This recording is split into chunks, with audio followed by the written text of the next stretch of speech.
One single comic book. And we're here in the Jeppy Museum. I am your host, James Lewis, and Andy Hirschberger. I'm here. The single comic book can be here today. It's out drinking, trying to get a date. Trying to be a married comic book.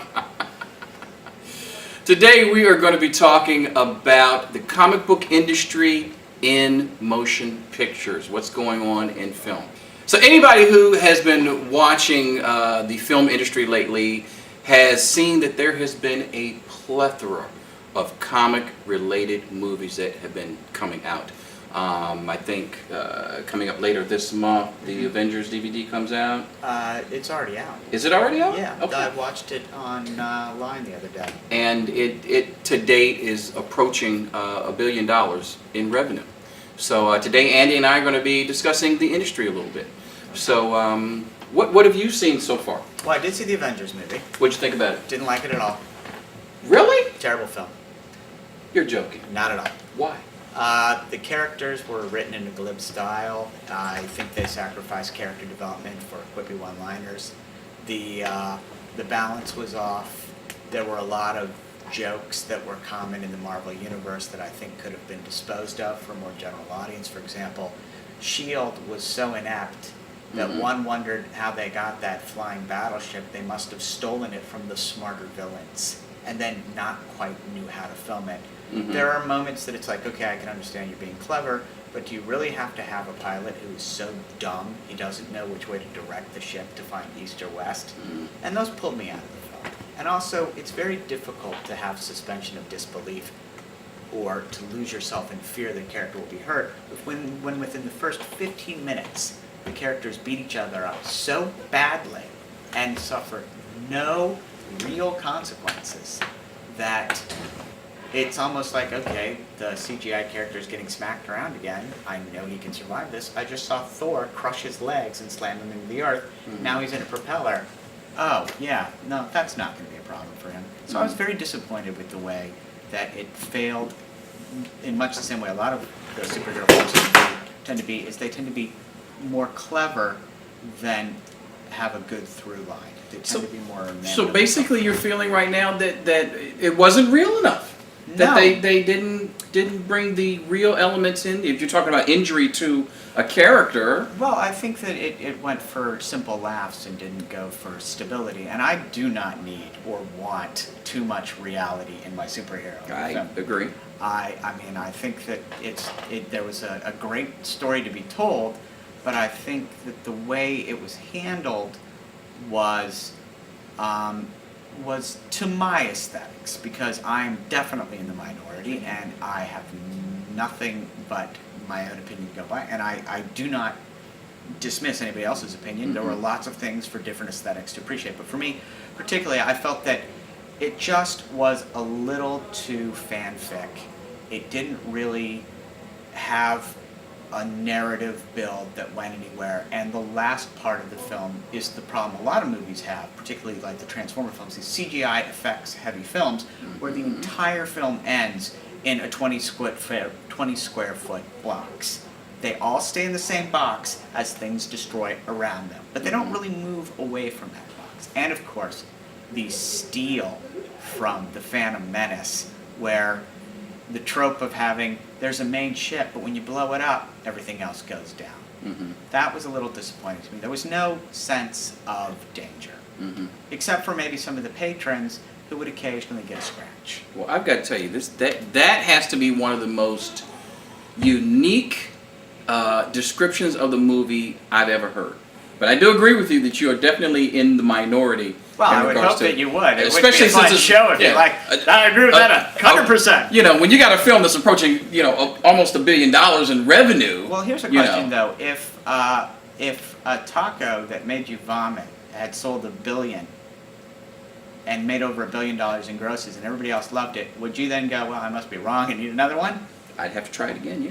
You would? Yes, I would. Well, I would have. Especially to if say, I like the first one. Well, what happened? Well, that's a weird thing because if it made you vomit the first time, you're like, "Oh, I love this so No, much." I just went to a bad store. That's all. I have to go Okay. someplace else and buy another one. All right. Well, maybe using the taco analogy. If you read a book and you despised it and you found out all your friends liked it, this might be better. I would want to know what they enjoyed about it. Well, true. And I disagree with you. I absolutely loved this movie. I would hope you did. I thought it was total action Mm-hmm. from beginning to end. Now I'm going to touch on some points that you brought up. The Okay. character development. Yeah. There didn't need to be any character development in that film. It was all done previously. It was done in the first two Iron Man movies. It was done in the Thor movie. It was done in the Captain America movie. You didn't need to have any type of character development done. This was for pure fun. You know who the Hulk was. You know who Bruce Banner was. You know what the Hulk is going to do when he turns green. Smash. That's all they wanted to see. Now, Okay. in regards to S.H.I.E.L.D., okay, I'm going to touch on that point too. So you got the inept pilot, you say. Yeah. All right? The- Well, what is S.H.I.E.L.D.? S.H.I.E.L.D. is an extension of a government entity. And I'm sorry, I've dealt with the government on many occasions, and that's exactly what you find. Well, I The think- ineptness of certain individuals, not all of them, and I'm not downing anybody who works for the federal, state, or local government, but there are some people that are kind of questionable who work for that entity. So, that could definitely see that, especially in a time where it's like, okay, well, you know, things are falling apart, and, you know, which way do we need to go, and you just, that lapse of common sense can definitely happen. But I totally enjoyed the movie, and I think Marvel/Disney was very smart in their production, how they marketed it, how they led up to that, and you know, I really want to touch on that a little bit too. Granted, there was a big backstory, and they did provide that in a series of movies. So basically, to go into the Avengers, what you're telling to the average American who is in a recession is, you know what you need to do? Spend $70 on different entertainment before you go and see this entertainment so you can fully enjoy these characters. And I find that a little bit disappointing. I don't think a film needs to, and I think it's very easy to shorthand in a backstory for this. Needs to have Waste that of kind of footage. backstory. What do you mean waste of footage? Waste of footage for what purpose? Because you don't for the need it. newbies. Even if they didn't know Captain America's backstory, you know, go look it up online. Okay, you've Okay. got the internet that's available for you. So what if you don't like the characters initially? Well, so you're my- like, why would you want to do? I more have plenty. research? I have Like, plenty oh, of friends. I have plenty of friends who aren't comic book fans Uh-huh. who love to go and see And this movie. I've had plenty And of even friends if who are that they even hated if this movie. even if they only knew one or two characters. Oh, Okay. we know the Hulk from the 70s. We want to see what he's going to do with Iron Man, who we did go and see, but we didn't go see Thor or Captain Okay. America. So they don't know how everything interlocks and how everything goes together. But they seem like they weren't really interested in all of that. They knew enough to come in and enjoy this movie. Now, that means that those individuals don't understand the little subtle nuances of things that were being explained. You know, the cosmic cube, its relationship to the Marvel Universe, the Avengers, and of course, you know, after the credits roll, Yeah. the purple guy, Thanos. Well, I don't know Thanos. Who's Thanos? Right. Sorry, but these movies have been for product, for things people enjoy, and I'm not trying to be demeaning of that. There's a whole audience for these. I think they've done remarkably well, and I think the people behind them are incredibly intelligent. But as a viewer, speaking for myself, I thought the film could have been much stronger. I felt the characters could have been better written. I felt they could have had a better build-up to everything. And I just felt the film really lacked that. And I'm also disappointed, not just in this movie, but in the tendency for the CGI to dictate the ending. When I was a kid, like in Raiders, you don't feel like you're trapped on a set. But in this movie, at the end, I feel like I'm trapped on a set. So what would you have wanted to see differently? I would like to you want see to them see them run through the city. not stay in the same spot. Well, they were in the city. They were in the exact middle same of spot. Manhattan. Yeah, in there. And they were all around fighting in different. You had Captain America fighting inside, rescuing people inside the building. You had Thor and the Hulk in another location. They all came back to the same spot. They're supposed to. They're a team. Yes, but teams during warfare don't all come back to the same location. They branch out. They did. They were branched out before, and they were getting their butt kicked until they came back. They let Captain America be the leader of the team that he's supposed to be, and give them a strategic objective and what they needed to do. Well, I agree that those are all things that happen, but from my perspective, it felt very claustrophobic. The extensions to these different areas felt cursory, and I felt that a lot of time was spent on threats that if you got lost for a second, like you needed to look at your watch, or you had an itch, it would pull you out of the movie when you came back in trying to refigure why this should be frightening. Just a skull mask on a jet ski that flies through the air, that occasionally can rough somebody up. And the characters would establish and throw out their skills early on, so there was no element of surprise. Like What Black skills Widow. were thrown out? Black Widow Okay. sits down and does her, I'm in absolute distress, oh no. But really, she's on top of it the entire time. That's her skill. But then when we see Loki, it's kind of like, who's this goofball? He fell for that? So basically from my own personal aesthetic and my own viewpoint, and that's all I'm expressing here, is that I felt it was a diminishing returns, where all the action, all the fights that should have been saved for the end happened in the beginning. And I know films like to be action-oriented, but I felt it took away from what could have been a slow build-up to a very cathartic release. Instead, it just was like a little series of tiny explosions leading up to a tiny pop. And I totally disagree. I felt that the previous movies were your slow build-up, and that they needed to start just like they did with the beginning of this movie, and that's going, right into battle, and you know who these characters are. That's why you're here sitting in this theater to see this film. I felt that the ending battle was very, very climactic, big. I love the special effects. I love everything that was going on in there, and set up for the future films and what's going on with Marvel Studios and Disney in the future. So, if you were to rate it, what would you rate the film? Well, what I consider a film that ended as ID4 and combined with the Phantom Menace, I give it a Dalek. Exterminate! Exterminate! Well, I could not disagree with you more, and I give it a TARDIS. I think that doesn't do anything. It doesn't do anything, but it's bigger on the inside. it looks nice. We're going to take a break, and we're going to come back and have more discussion about superhero characters and comic books in film. Hi, I'm Steve Jeppy, and I'd like to welcome you to Jeppy's Entertainment Museum. In 1974, I quit my job as a letter carrier at the U.S. Postal Service and opened a small comic book store in the basement of a TV repair shop. Little did I realize that from that humble beginning would grow this incredible pop culture collection you see here today.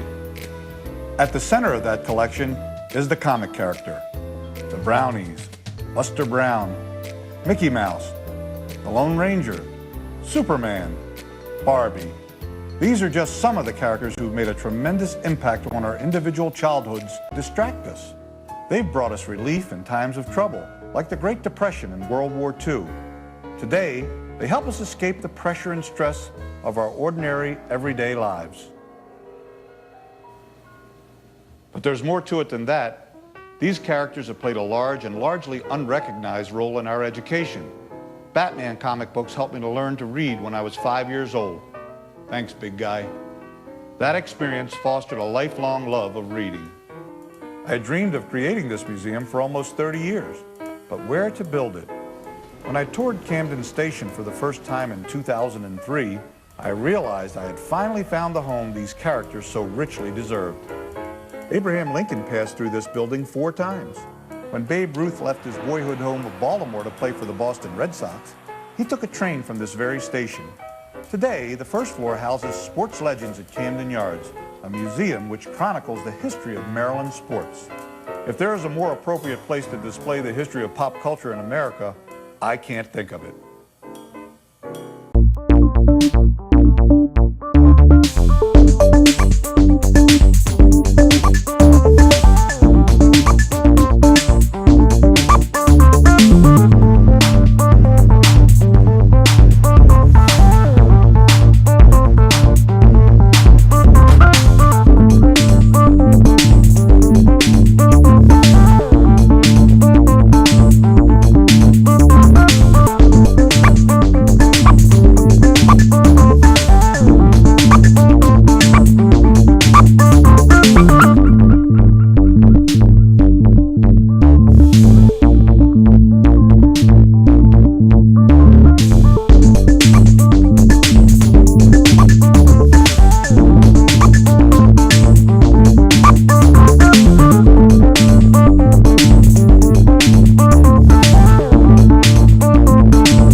Yes, we're back, and we were just sitting here talking, and we both have a strong love for comic-to-screen character films. So we both wanted to just share with you one of our favorites, or each of our favorite. And we figured it would be nice to wrap everything up with a bit of pleasantry, talk about one of our favorites when it comes to characters from the comic pages going to the big screen. So you were just telling me about your favorite comic to screen. I'm going to have to go with, right now, Robert Downey Jr. as Iron Man. In the first or second one? In the first movie, the very first one. I was pleasantly surprised. I've not been a big, Robert Downey Jr. fan. No. But I felt he really did a great job in creating a persona for this particular character, for Tony Stark. Now, even though, really, when you break him down in the comic book, he's kind of a little more like Bruce Wayne than he is the way that Downey portrays him. But I think it's a fun character, the aloof, playboy who's got more money than he knows what to do with, egotistical, I think it's a great character. It's just a great character. And the movie was fun, regardless of whether you were a comic book fan, and I discussed this with, my aunt, who's 70 years old, and she loved the movie. Just because it was a fun movie, and she didn't need to know that there was a comic book or anything. It was just a great character, brought from the pages of a comic book to life. And he is actually an exceptional actor, and from my personal perspective, I wish that somebody of his caliber would have played Batman in the Nolan pictures to give it a little more brevity. Or I would say not even brevity, because the pathos is still there. More pathos, in a sense, because of his history he brings to it. But also because of his finesse and his skill. He's more of a nuanced actor than Bale is. But that's my opinion. So what's your favorite film? My favorite is Buster Crabbe as Flash Gordon in the adaptation of Alex Raymond's Flash Gordon. I love that movie serial.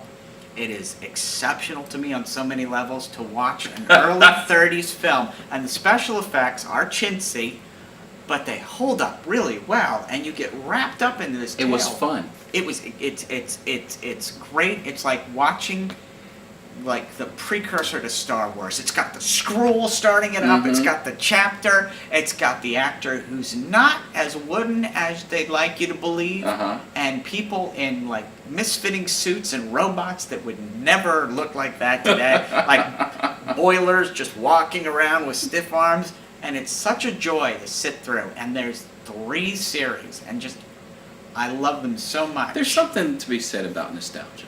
It really is. Well, it wasn't nostalgia for me. But, I mean, looking back and looking at, older productions, of course you don't want to compare them to the stuff that's being done today. So that's what I mean when I say nostalgia. They're just fun movies, fun series to watch.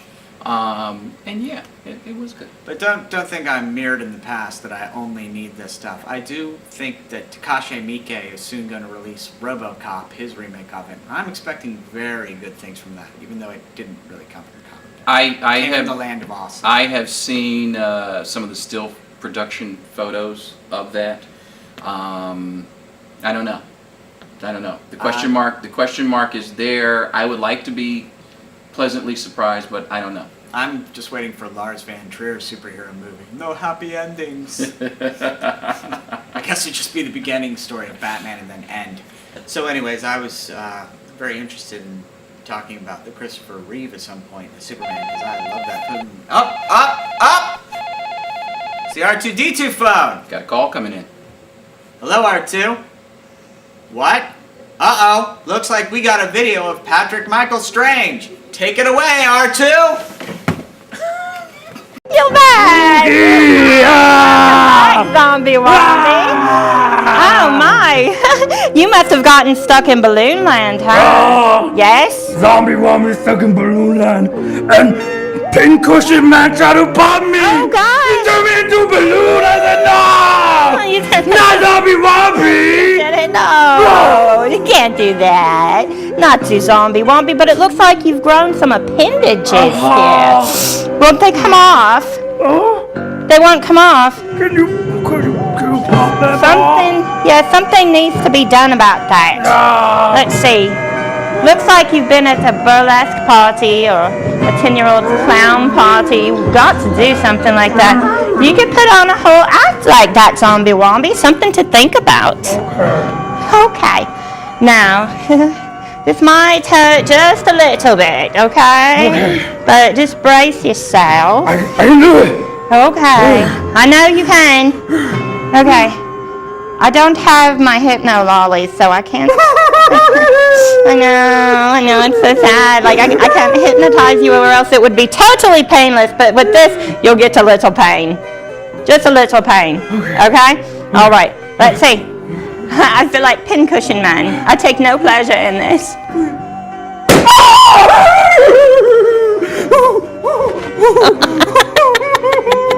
I'm sorry.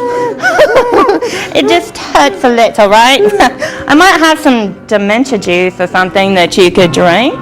Candy? Yeah. Yeah.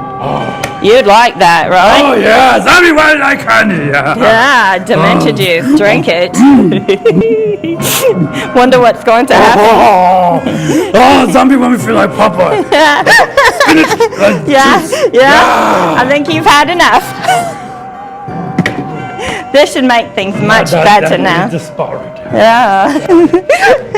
Feel good. Feeling good. Feeling great. All right now. Oh! Oh, I'm sorry. Yeah? Kind of take the edge off? Yeah. You don't need that. You've been to the plastic surgeon in Balloon Land, I can see. Must like that just a bit, right? Yes. Yeah. You like that, Zombie Wombi? Oh yeah. Oh yeah. Let's get it on. Woo! Okay. All right now. Yeah. Zombie Wombi. Back it up. Back it up. Woo! Need to put brake lights on that thing. Oh yeah.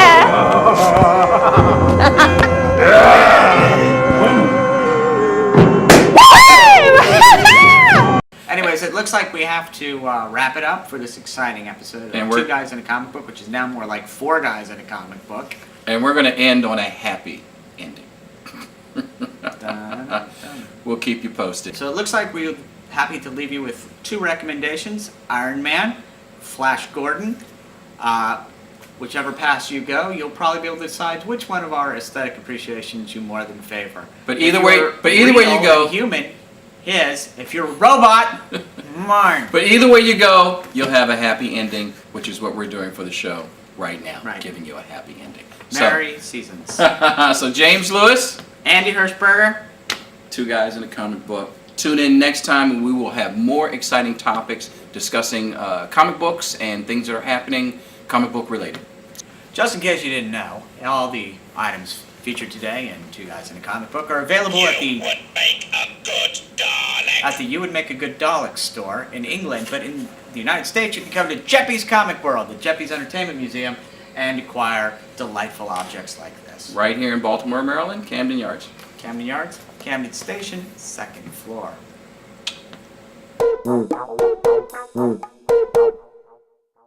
That crazy cat is one crazy cat. He is a crazy cat. He's a crazy cat. He's not Italian, right? And he's not gender specific, but he is crazy. He's actually Polish. Polish. No, I'm kidding. I don't know what gender. He's a cat.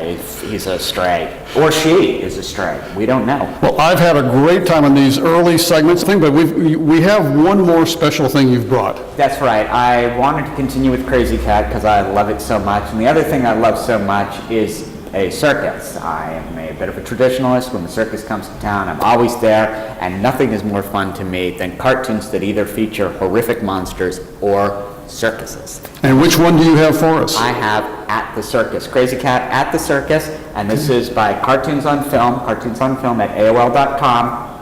Let's have a look.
Andy, thank you.